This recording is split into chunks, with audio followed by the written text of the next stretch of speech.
ofisi yangu, wakaleta wazo hili, na wazo hili kwangu niliona ni wazo zuri sana, na baada ya kushauriana na viongozi wengine tukakubaliana wazo hili lianze utekelezaji.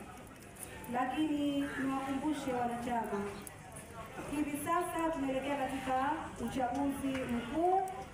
Kwa hiyo natoa wito kwa wanachama wengine kuchukua kama mfano nao kutengeneza vitu vingine tofauti, ikiwa ni uhamasishaji au vikundi au kuwafuata wanachama mmoja mmoja, kuwahamasisha kujiunga na chama chetu, lakini pia kuwahamasisha kuunga mkono chama cha wananchi.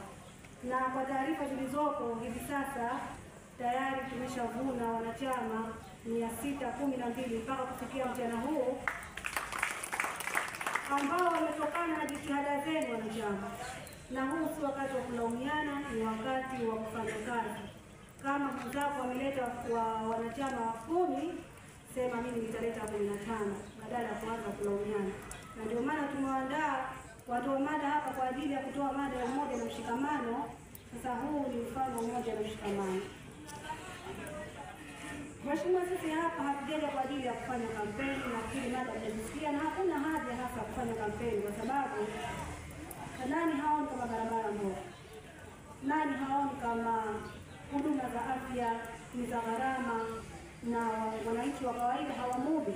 Kuna watu wanapoteza maisha kwa sababu ya kushindwa tu kumudu gharama za matibabu. Nani haoni kama elimu yetu haina kiwango? Mtu anamaliza form 4 lakini kujiajiri tu hawezi. Wanamaliza vyuo vikuu, kujiajiri tu hawezi, anasubiri kuajiriwa. Kwa hiyo kilichotuleta hapa ni kuhusiana na mada hizo ambazo tumetajwa. Naomba nisizungumze mengi, kuanzia sasa kongamano hili limefunguliwa.